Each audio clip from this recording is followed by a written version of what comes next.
VMware RabbitMQ is the easiest and quickest way of getting a production-ready RabbitMQ cluster.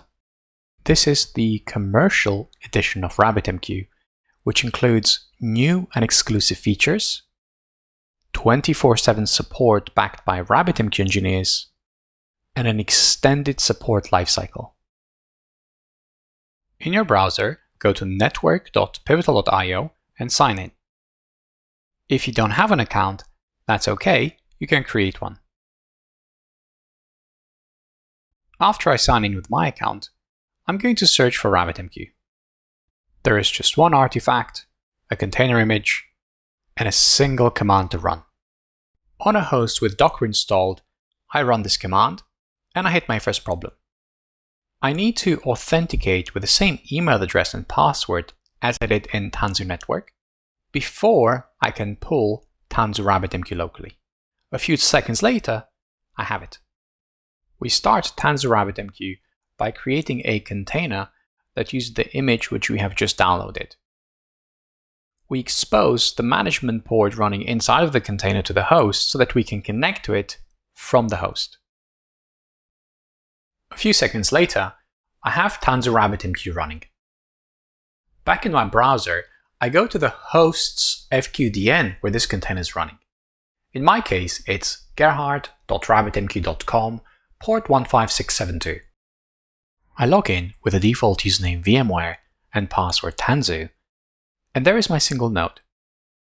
But I said production-ready cluster, and this is a single node. It's great for development, it may work for testing, but what we really need to see is how to set up a cluster. Back on the host where the container is running, let's stop it, Ctrl-C, and start it again with slightly different arguments. This time, we use the same network as the host, so no more port forwarding.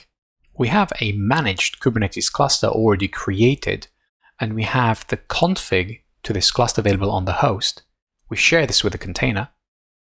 We run as root so that we can install packages in the container, and we start in this opt Kubernetes directory inside the container. This is a Tanzu RabbitMQ cluster with training wheels. The first command that we run inside the container is .bootstrap or source bootstrap, which gives us access to the following things: make, and all these make targets. The next command that we run is make get started. We run it in dry run mode so that we can see what it actually does. It first installs curl so that it can download the kubectl or kubectl binary, which allows us to interact with a Kubernetes cluster. Next, it installs the cluster operator, which makes RabbitMQ clusters an object that Kubernetes understands. It also installs a component that manages these clusters. Think upgrades, rebalancing, and other RabbitMQ specific concerns. And then we simply ask for a cluster. After all components get installed, we will be asked to provide our credentials for Tanzu Network. This is so that Kubernetes can download the image from the container registry. I provide the same email address that I used earlier in this video, and I provide the password in double quotes without recording it in this video. We can simply copy-paste the command that will create the registry secret, and then simply rerun make get started. And now everything succeeds. If we check to see what is happening inside the Kubernetes cluster in this namespace, which is the default one, we can see that the first RabbitMQ node is being initialized. And remember, we can also ask about RabbitMQ specifically since the cluster operator added this resource.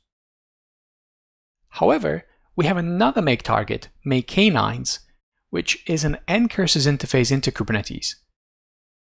This allows us to interact with Kubernetes quicker and see more information. For example, right now we can see that the first RabbitMQ node is already running and the second one is being initialized. But we can do even better. Let's quit canines, run make tmux, which will install tmux because we don't have it, and then open this terminal multiplexer, We reopen K9s so that we can keep an eye on the progress of this deployment. And in the horizontal split pane, Control-B, double quotes, we run make RabbitMQ management connect. This will enable us to connect to the management interface of the RabbitMQ cluster that is just being deployed. And this is that production-ready Tanzu RabbitMQ cluster.